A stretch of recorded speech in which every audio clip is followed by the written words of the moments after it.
colaboradora frecuente en nuestro programa, como es la doctora Carmen Mantellini. Buenos días, Carmen, gracias Buenos por días, aceptar Álvaro. No, siempre un la placer. invitación. Con Carmen, bueno, vamos a conversar o va a conversar con todos ustedes. Saben que el 26 de marzo fue el Día Mundial de Concientización del Cáncer de Cuello Uterino. El cáncer de cuello uterino sigue siendo un problema de salud pública en nuestro país, la segunda causa de incidencia de enfermedad oncológica en la mujer, también con una elevada mortalidad. Y por eso, bueno, creemos que sí debemos seguir conversando sobre estos temas de tipo oncológico con la idea de informar, de concientizar a nuestra población. Y bueno, la hemos invitado a Carmen para que hable de esta patología y nos ponga en contexto cómo está la situación con respecto al cáncer de cuello uterino en nuestro país, Carmen. Y bienvenida. Gracias de nuevo, buenos días a todos. Bueno, el problema del conocer cómo estamos en relación al cáncer de cuello uterino está muy limitado y restringido por la falta de cifras oficiales, ¿no? Exacto. Tenemos afortunadamente un trabajo de la Sociedad Anticancerosa que hace unas proyecciones desde las cifras del año 2016 y lo que nos comenta esa última proyección que publican en el año 2023, es que la incidencia de la mortalidad por cáncer sigue aumentando. El cáncer de cuello uterino sigue siendo una causa importante de muerte por cáncer en el país, que afecta evidentemente a la mujer.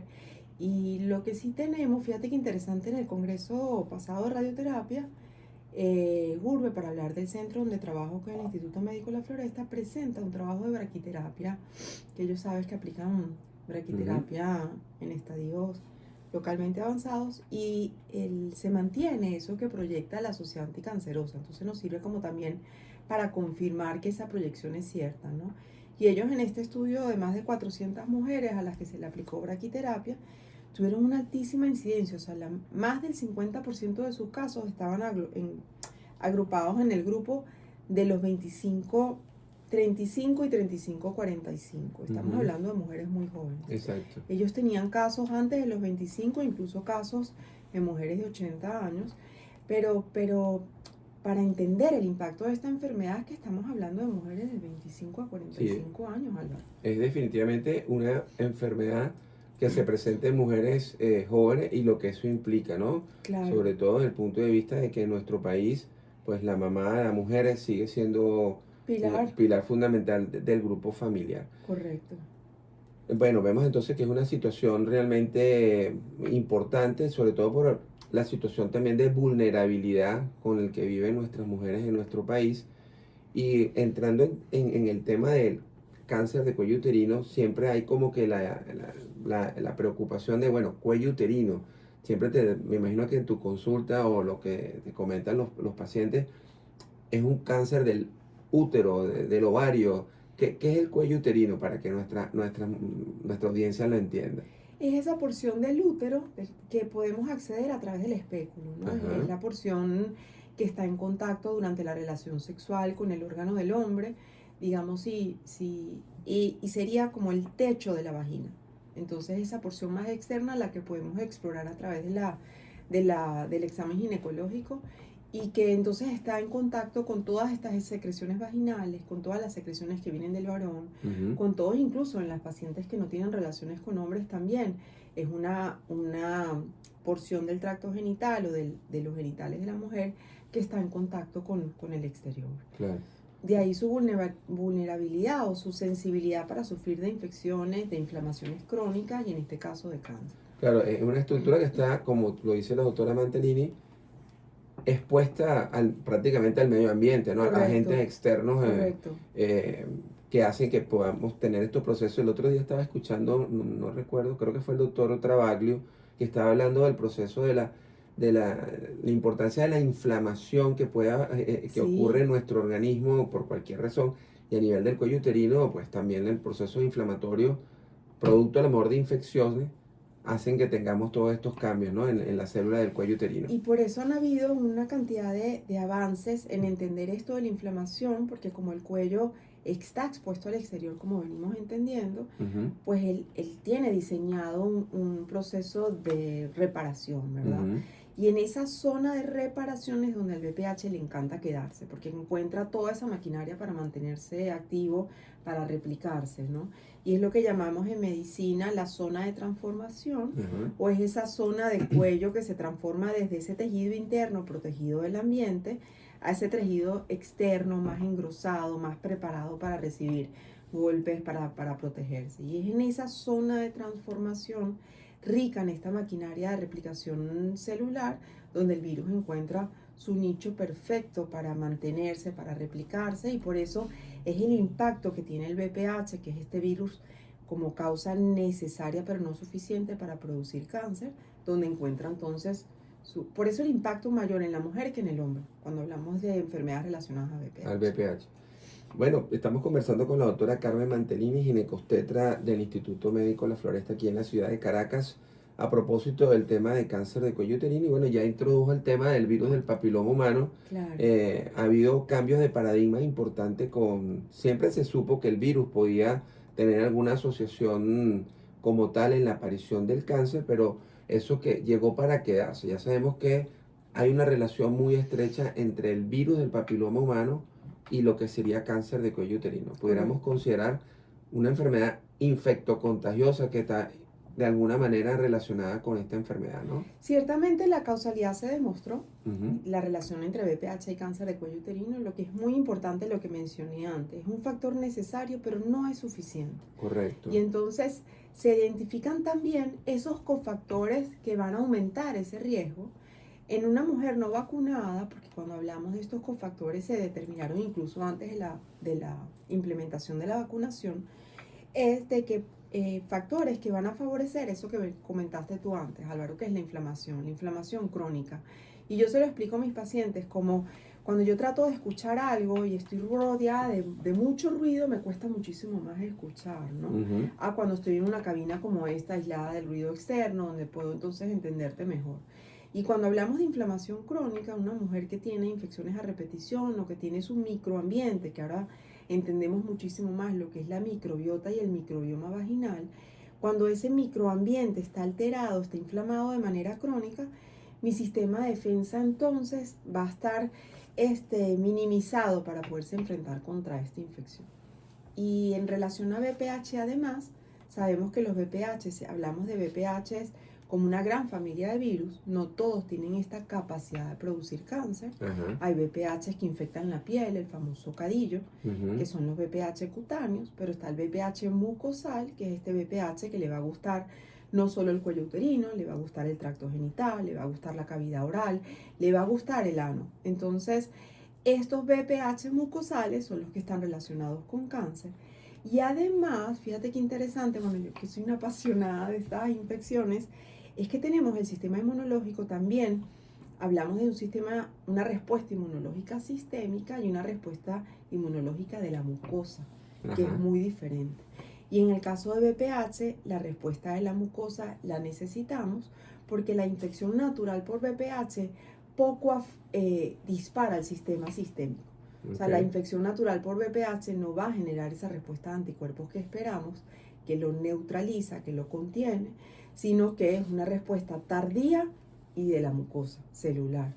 Por eso es que la vacunación ha hecho un antes y un después en relación a nuestra respuesta para esta infección. Correcto.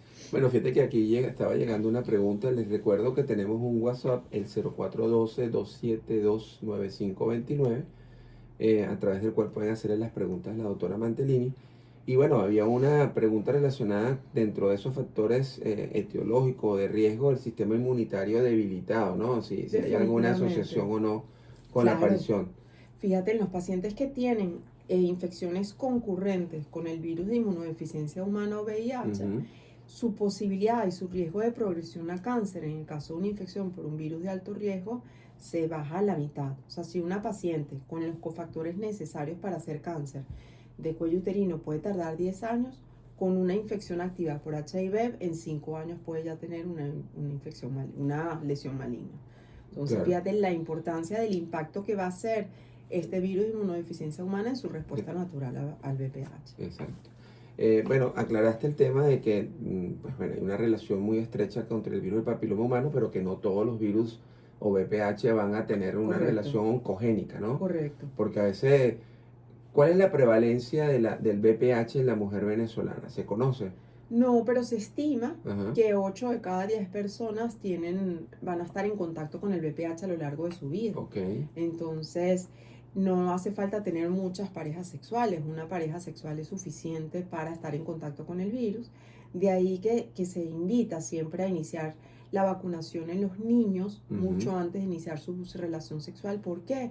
Porque regresando a esto que te hablaba del sistema mucosal y sistema sistémico, valga la redundancia, cuando vacuno, aumento mi producción de anticuerpos neutralizantes, que esos anticuerpos van a ir hasta células en la mucosa, que son las células dendríticas, y entonces yo voy a evitar que ese virus, al estar en contacto conmigo la primera vez, se quiera instalar, porque ya voy a tener los anticuerpos ahí listos para detenerlo. Y entonces es muy importante vacunar a las niñas y adolescentes, pero el problema es que como es una vacuna tardía, cuando hablamos del esquema de vacunación en los niños, no es lo mismo el niño que nace y le pongo la vacuna de la hepatitis B, por ejemplo, que es una vacuna que también es oncológica, es una vacuna que va a evitar el cáncer hepático asociado a hepatitis B.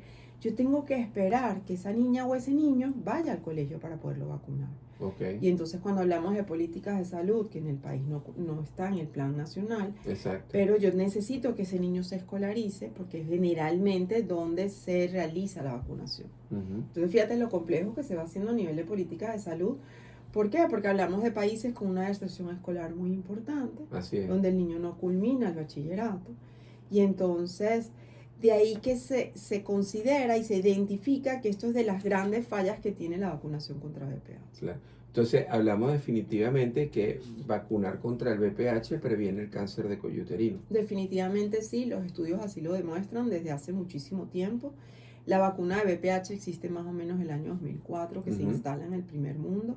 Desde el año 2014 entra la vacuna nonavalente que protege contra más cepas, y además lo interesante es que esas primeras poblaciones que fueron vacunadas, ya los estudios nos dicen que en esas poblaciones vacunadas del año 2004, que estamos hablando, Álvaro, de una experiencia de 20 años, en esas poblaciones ya ocurrió una disminución.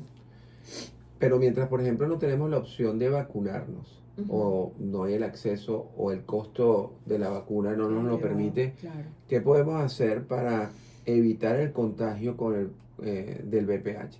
¿Hay alguna, o sea, porque uno siempre habla de el número de parejas, la promiscuidad, el uso de preservativos, no fumar, todo eso puede ayudar a evitar, a ver, lo ideal es vacunarnos, pero si en ese momento no tenemos el acceso o la disponibilidad, esas formas de promoción de la salud ayudan a disminuir la posibilidad. Definitivamente sí, fíjate, cuando hablamos del microbioma, que no es más que esa relación del huésped, de la persona con sus bacterias, cuando tengo un microbioma en equilibrio, es decir, que la paciente no tiene inflamación, que sus niveles de estrógeno, hablo de la mujer, están acordes, porque sabemos que situaciones como el estrés, el sobreentrenamiento, la malnutrición, al elevar el cortisol, que es la hormona por excelencia del estrés, va también a disminuir el estrógeno. ¿Y qué pasa con eso? Bueno, que el microambiente vaginal no es idóneo para que existan las bacterias que nos protegen contra estas infecciones. Entonces fíjate que por lo menos se hace muy complejo como, bueno, control de estrés, que a veces suena muy sencillo y no es tan fácil, la buena nutrición, pero de las cosas que también dependen de nosotros es evitar el cigarrillo. El cigarrillo es terrible, ¿no? Solo para cáncer de cuello uterino, es terrible para todos los demás cánceres. ¿Y por qué? Porque promueve esa inflamación, afecta a mi sistema inmunológico para protegerse contra estas infecciones, afecta esa integridad de la barrera celular, del tejido que cubre la vagina. Perfecto. Excelente. Desde que Nora nos empezó a hacer así señas para ir al corte de la estación. Son las 9:26 aquí en su programa Hablemos de Salud por Pacífica 90.7, conversando con la doctora Carmen Mantelini, ginecobstetra del Instituto Médico de la Floresta, en un tema tan interesante como es el cáncer de cuello uterino, un cáncer que se puede prevenir. Desde el punto de vista de no solamente disminuir la mortalidad, sino la incidencia, porque de alguna manera con estos esquemas de vacunación vamos a lograr, y lo otro que acaba de comentar con respecto a lo que sería la promoción de la salud, va a disminuir la posibilidad de aparición de la enfermedad. 9:26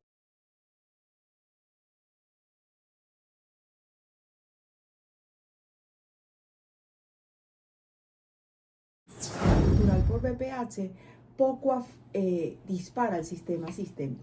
O sea, la infección natural por VPH no va a generar esa respuesta de anticuerpos que esperamos, que lo neutraliza, que lo contiene, sino que es una respuesta tardía y de la mucosa celular.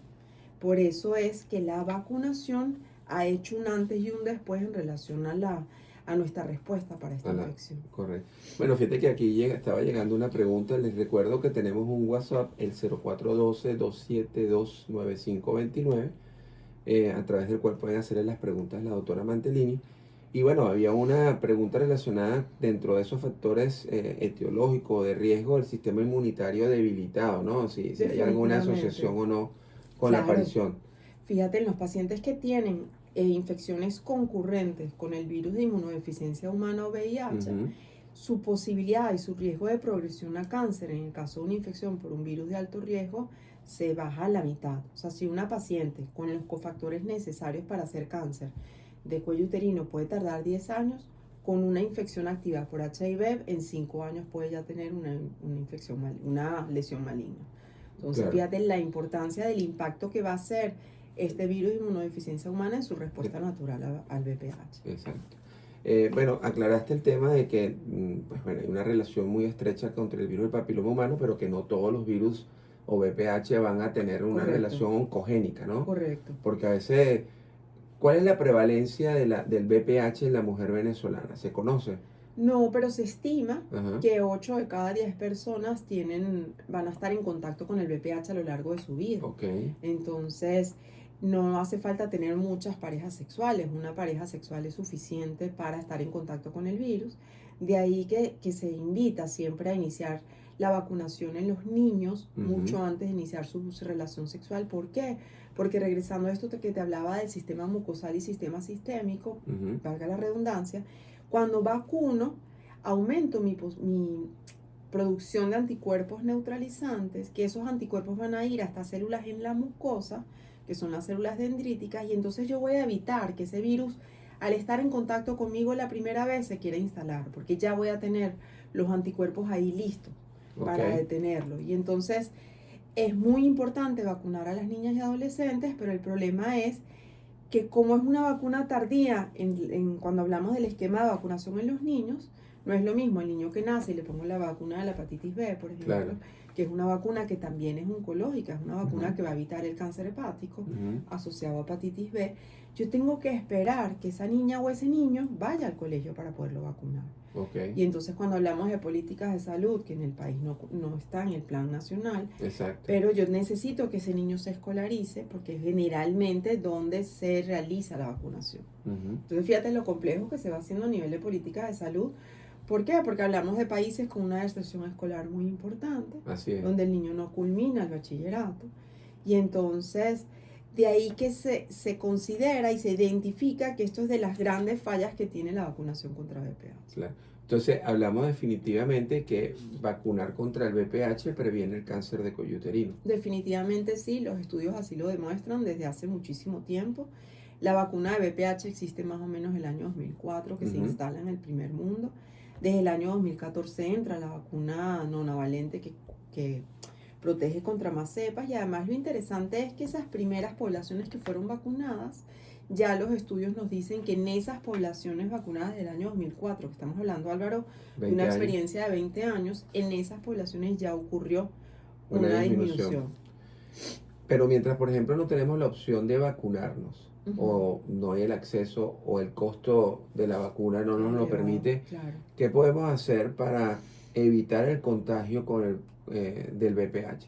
¿Hay alguna, o sea, porque uno siempre habla de el número de parejas, la promiscuidad, el uso de preservativos, no fumar, todo eso puede ayudar a evitar, a ver, lo ideal es vacunarnos, pero si en ese momento no tenemos el acceso o la disponibilidad, esas formas de promoción de la salud ayudan a disminuir la posibilidad. Definitivamente sí, fíjate, cuando hablamos del microbioma, que no es más que esa relación del huésped, de la persona con sus bacterias, cuando tengo un microbioma en equilibrio, es decir, que la paciente no tiene inflamación, que sus niveles de estrógeno, hablo de la mujer, están acordes, porque sabemos que situaciones como el estrés, el sobreentrenamiento, la malnutrición, al elevar el cortisol, que es la hormona por excelencia del estrés, va también a disminuir el estrógeno.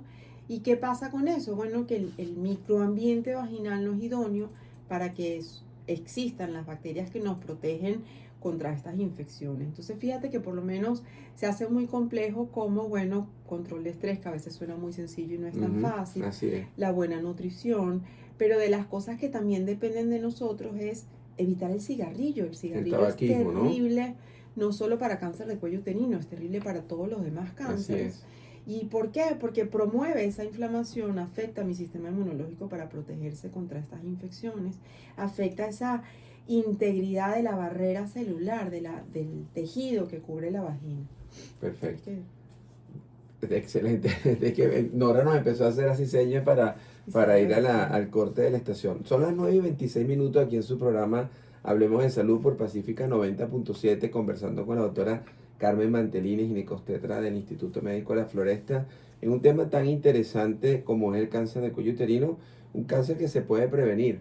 Desde el punto de vista de no solamente disminuir la mortalidad, sino la incidencia, porque de alguna manera con estos esquemas de vacunación vamos a lograr, y lo otro que acaba de comentar con respecto a lo que sería la promoción de la salud, va a disminuir la posibilidad de aparición de la enfermedad. 9:26 de la mañana, vamos a una pausa de la estación y al regreso seguimos en esta interesante conversación con la doctora Carmen Mantelini. Ya regresamos.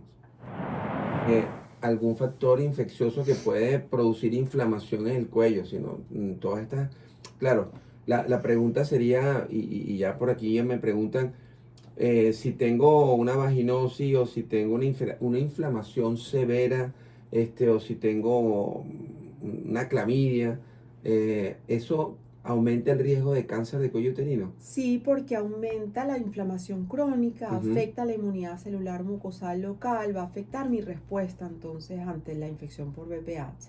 Yo tengo que mejorar ese microbioma, mejorar la microbiota, tratar la vaginosis, tratar la clamidia. Álvaro, te hablo hace 20 años, el doctor de Sheus, que en paz descanse, decía, pacientes con cervicitis, pacientes con VPH, ellos daban de forma empírica citromicina, pensando en la clamidia. ¿Por qué? Porque disminuían localmente la inflamación y mejoraban entonces la respuesta celular. Entonces, definitivamente sí, uno de esos cofactores de riesgo que hablábamos para que el VPH no era suficiente para producir cáncer, uno de esos cofactores son las infecciones de transmisión concurrentes. Y no es solo la infección por VIH, es la infección por clamidia, por ureaplasma, por microplasma, el herpes, ahí va también. Y entonces, además que afortunadamente ahora contamos con pruebas de diagnóstico molecular, porque ahí me sorprende que empiezo a encontrar muchos diagnósticos de Mycoplasma hominis, que es un micoplasma menos frecuente, y que ese micoplasma requiere un tratamiento mucho más prolongado, con una diferencia de antibióticos a lo que usamos de forma empírica. Entonces, fíjate lo importante de irnos al detalle, a personalizar además la atención, ¿no? No es todo el mundo citromicina, todo el mundo oxiciclina, sino quién eres tú, cuáles son tus factores de riesgo personales, por ejemplo, fumas, bebes, qué número de parejas sexuales tienes, lo que me preguntabas previamente, uso o no uso preservativo en mis relaciones, y para responderte a aquella pregunta, el preservativo no va a evitar la infección por VPH, porque el VPH puede estar en el escroto en el hombre, en el perineo en la mujer, externamente en su vulva. Sabemos que hay VPH en la cavidad oral, y entonces, pero también sabemos que esos pacientes vacunados, y que fue un estudio muy interesante que salió en el Congreso de Oncología Americano el año pasado, como las cohortes vacunadas, es decir, esos niños adolescentes vacunados, ya se ve que no tienen VPH oral, o sea que ya hay un impacto entonces en esa incidencia de casos de cáncer asociados a VPH de cabeza y cuello. No quiero dejar pasar la pregunta, que hay dos preguntas aquí. ¿Cuándo debo llevar a mis hijos a vacunarse? Bueno, no sé, primero esa. Desde los 9 años arrancamos. Hombre y mujer. Sí, se desea la vacunación neutra, sin género. Después aquí hay una que tengo dos niños adolescentes, una niña de 16 años, 17 años. ¿Debo vacunarla o no debo vacunarla? Sí, totalmente sí. Por todo lo que vemos, por todo lo que sabemos. Además que es mucho más efectiva la vacunación cuando ocurre en edad temprana y cuando ocurre antes del primer contacto. Y tengo el otro, tiene un varón que tiene 19 años también debería vacunarse. Sí, la recomendación del Comité de Expertos de la Organización Mundial de la Salud es hasta los 45 años todo el mundo debería vacunarse. Ellos proponen un esquema de 2 dosis y lo explican muy bien en O sea relación a que niveles la de respuesta es anticuerpos. sí. Sí, sí y sí. Si Exacto. usted tiene una herramienta para prevenir un cáncer en su hijo, úsela. Ok. Así como lo vacunó contra hepatitis B, cuando su niño tenía menos de 1 año de edad, vacúnelo contra VPH. No quiero dejar pasar también el tema de la citología o Papá Nicolau. ¿Sigue siendo una herramienta útil? Definitivamente sí, porque la tipificación es mucho más poderosa, pero no ha sido estandarizada. Todas las pruebas de tipificación tienen cortes de detección diferentes. ¿Qué significa esto? Que yo puedo tener una prueba que detecta a partir de 20.000 copias de virus, pero tengo otra prueba que detecta a partir de 5.000 copias. Yo no sé qué pruebas estoy usando. Okay. O sea, es muy difícil obtener esa información de los laboratorios. Incluso en países del primer mundo tienen divergencia en el tipo de prueba que se usan en las comunidades. Okay. En España las comunidades no están estandarizadas. Okay. Entonces yo puedo ser negativa en Alicante, pero puedo ser positiva en Madrid. ¿Por qué? Porque mi nivel de corte de detección cambia. Y entonces la citología me va a permitir detectar molecularmente, además que el cepillo de citología molecular, me equivoqué, celularmente. El equipo de citología, el cepillo es que utilizamos para la muestra de citología entra profundamente en el cuello y muchas veces la colposcopia no logra ver esas lesiones más profundas. Además que hay un trabajo muy interesante, Álvaro, no sé si conoces a la doctora de San José, que es una gran investigadora en relación a VPH, y ella tiene un trabajo muy interesante de úteros de pacientes histerectomizadas, y ellos encontraron VPH en las células madre del tejido endocervical en capas tan profundas como casi el orificio cervical interno, que también pudieran ser ese pool de reinfección de VPH que vemos en algunas pacientes. Incluso vemos cómo hay un aumento de la incidencia de VPH en mujeres que tienen una pareja estable después de la menopausia. La frecuencia de la citología de realizarla, ¿eso ha cambiado? Nosotros al no tener cifras no podemos modificar nuestras pautas. Se recomienda al menos una vez al año en pacientes con citologías normales, pero cuando tú me hablabas previamente de la inflamación severa, ¿qué significa inflamación severa? Cuando un patólogo lo ve en su lámina, lo que encuentra son muchísimas células inflamatorias, células del sistema de defensa que veníamos conversando, pero pocas células epiteliales, que son las células que se infectan con VPH. Entonces, ¿cuál es la recomendación? Si usted tiene una paciente con una citología, o si usted paciente tiene una citología que dice inflamatorio severo, la recomendación sería trátela y vuélvala a ver después del tratamiento. Valide que esa inflamación pasó y vuelva a tomar una citología. Porque muchos de los casos que me ha tocado diagnosticar con cáncer de cuello uterino venían con antecedentes de citologías inflamatorias severas que no fueron seguidas en corto tiempo. Ok. Aquí hay una paciente, una oyente dice, tengo una infección que me dijeron que salen recurrentemente en su citología, ¿no? Es como un virus VPH persistente. ¿Qué significa eso? Que el virus no sigue siendo detectable, que sigue estando activo, porque si hablamos de citología, es un virus que sigue modificando esa célula vaginal y de cuello uterino, ¿no? Porque la citología ve de ambos sistemas. Y entonces hay que entender qué está pasando con su sistema inmunológico, que no pone en cuarentena el virus. Hay que ver si hay estas alteraciones del microbioma que venimos conversando. Hay que entender si esa paciente fuma, si es una usuaria de largo tiempo de anticonceptivos orales. ¿Por qué? Porque el anticonceptivo, por esa potencia hormonal, hace que el cuello, como ocurre en el embarazo, su capa interna se exponga al medio vaginal y se genera entonces una inflamación crónica que sabes, ya como lo veremos venido conversando, al VPH le fascina esa zona de transformación. Sí, bueno, aquí claro, habrá un momento que a lo mejor la citología se negativice, o sea, no aparezca el VPH, por decirlo de alguna manera. Sí, cuando no se hace detectable. Porque en líneas generales, ¿tratamiento para el virus hay o no hay? No, directamente no. No, exacto. Que hay vacunas terapéuticas que son en pacientes que ya tienen diagnóstico de cáncer, se diseñan vacunas para esa paciente y esa localidad del cáncer, pero no hay todavía una herramienta contra el virus per se. Pero sí sabemos que estas otras cosas, como deja de fumar, restringe la toma de alcohol, que el alcohol también por sí es un factor de riesgo, limita las relaciones sexuales porque limitan la carga viral de nuevas infecciones, el uso de preservativos en pacientes con infecciones activas, Claro. porque disminuyes esa entrada de otros organismos y ayudas a tu sistema inmunológico entonces a ponerse en equilibrio. Eso respondería a la pregunta que hacen de fortalecer mi sistema inmunológico para ayudar a eliminar el VPH. Mira, y no, sabes que no hablamos del descanso, que es tan importante en el sistema inmunológico para cualquier cosa. El reposo. El reposo, el Ajá. descanso, o sea, cuando la gente valida y valora su sueño, Ajá, valida cuando duerme y descansa, que sea un sueño reparador, que identifique lo que está comiendo, porque hay alimentos que son muy inflamatorios y hay alimentos que no lo son. Y entonces el ejercicio, que es tan importante para fortalecer el sistema inmunológico, y entonces esas son las cosas que la gente puede hacer. ¿Qué puedo hacer? No me puedo vacunar o ya me vacuné, pero aún quiero mejorar mi salud. No fumes, idealmente no tomes alcohol, pero restringe el consumo de alcohol, la alimentación que sea saludable, que practiques ejercicio, que descanses. Esto respondería aquí una pregunta que dice, ¿cuál sería esa manera de asegurarme que estoy haciendo lo posible para prevenir el cáncer de cuello uterino? Yo creo que eso responde a esta pregunta, ¿no? Sí, sí, claro que sí. Y sobre todo ve a tu control ginecológico por lo menos anual. Asegúrate que tu citología sea no inflamatoria. Claro.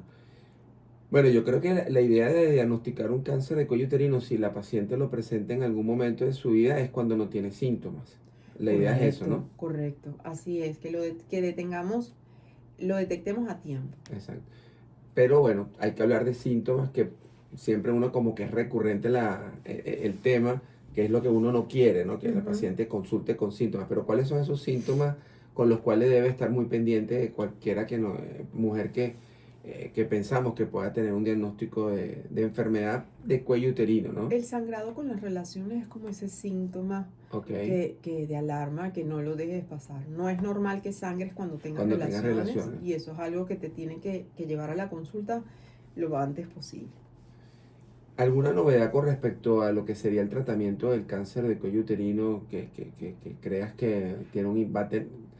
El impacto es la vacuna, definitivamente. En relación a tratamiento no es mi área porque no soy oncólogo. Sé que la braquiterapia ha sido una herramienta muy importante siempre y cuando se cumplan lo que hablábamos en el negro, en los intervalos, ¿no? Que se diseñen. Y lo que hay en el primer mundo de estas vacunas terapéuticas dirigidas. Porque algo muy interesante de los cánceres es que no todos los cánceres son iguales ni se expresan de manera igual. En un mismo individuo ese cáncer se va modificando en el tiempo y se va modificando en relación a la terapia que recibe, y entonces esa vacuna puede ser efectiva en un momento del cáncer y no serlo después.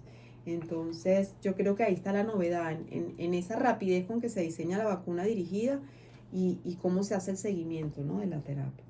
Sí, yo creo que eso es fundamental y bueno, creo que la idea es que el 90% de las mujeres que tengan algún diagnóstico de cáncer de cuello uterino, como tú lo mencionas, reciban el tratamiento de manera pronta y eficaz, ¿no? Bueno, aquí hay una pregunta de un oyente que tiene un cáncer de cuello uterino, que ha sido tratada. Si habría algún consejo, aparte de que te agradece mucho todo lo que has conversado, pero ¿qué recomendaciones La evaluación de la pareja por este estudio tan interesante que ya conversamos, que su pareja sea evaluada, porque puede ser si tiene pareja, pues puede ser un pool, una manera de recontagiarse contra VPH. La vacunación, porque desde el 2018 tenemos los primeros trabajos, o sea, ya tenemos un buen tiempo con experiencia ya de vacunación en estas pacientes, y en este caso diría, si la pareja está en la edad, vacunación a la pareja. Fíjate qué interesante, yo hablo mucho de España porque acudo a los congresos de la Sociedad Española de Patología, y en España es el único país que le pone la vacuna a la paciente con cáncer de cuello uterino, lo paga el Estado sin importar la edad. Que una paciente con diagnóstico de cáncer, claro, allá le ponen la vacuna. Hay que recordar que hay más de 100 cepas de virus del papiloma humano, y realmente al final identificar cuál virus pudo haber estado involucrado en la aparición de ese cáncer, a lo mejor estás vacunando a otra cepa que también es oncogénica y la posibilidad de recurrencia es mayor. Y que no siempre hay un solo VPH, ellos van agrupados, casi siempre el 16 es el que más afecta, y el que produce el cáncer en otras regiones no cuello uterino, ¿no? Cuando hablamos de cáncer de cabeza y cuello, cáncer de ano, cáncer de vulva, usualmente es el 16 el que está involucrado. Ok. Y si nos vamos más molecularmente, hay como familias de 16, que es donde se está estudiando, porque hay personas que son sanas con un 16 y personas que con 16 hacen todas estas lesiones, ¿no? Perfecto. Pero yo le diría a esta paciente, si no se ha vacunado, si no le han sugerido la vacunación, que lo haga, porque la va a ayudar a evitar recurrencias, y la evaluación de su pareja, que es tan importante, que su pareja puede ser una fuente de reinfección con VPH. Bueno, Carmen, 9:50 de la mañana, tenemos que Misión despedir, cumplida. sí, despedir el programa. Ha sido pues súper interesante como siempre y clara, concisa en los argumentos que nos ha presentado la doctora Mantellini. Tu recomendación final, tu forma de contacto, que la gente me está preguntando por dónde contactarte. Me pueden ver en X y en Instagram como @DRA Mantellini con doble L. Ahí tienen también un link de contacto directo al WhatsApp, visitas. Ahí hago publicaciones a veces de este y otros Correcto. temas, pero muy importante, vayan a su control ginecológico, y sabes que me gusta que se eduquen y sean activas en su salud. Así es. Que chequeen su última citología, que la busquen, que la revisen, y si hay inflamación, vayan otra vez. Que se hagan su regalo de cumpleaños. Yo siempre les digo su mamografía anual cuando le corresponda, porque Correcto. estamos hablando de mujeres al borde mayor, pero aquí estamos hablando de una población femenina que sé que nos están escuchando estudiantes de medicina de aquí de la Racetti, que son niñitas jóvenes. Bueno, que se hagan si ya comenzaron su actividad sexual, por supuesto. Claro, que se vacunen, que se hagan su citología y que activamente lean ese resultado, porque hay que educar y ser Y activos que en se la vacunen, salud. tienes razón, esa es una buena recomendación. Bueno, muchísimas gracias, Carmen. Gracias. Sabes que estás invitada a nuestro programa para hablar de cualquier otro tema del cual sabemos que le vas a llevar muy buena información y sobre todo en el lenguaje sencillo para que no entienda nuestra audiencia. Así que amigos, cuando son las 9:52 de la mañana, despedimos nuestro programa Hablemos de Salud por Pacífica 90.7, agradecido con el fundador.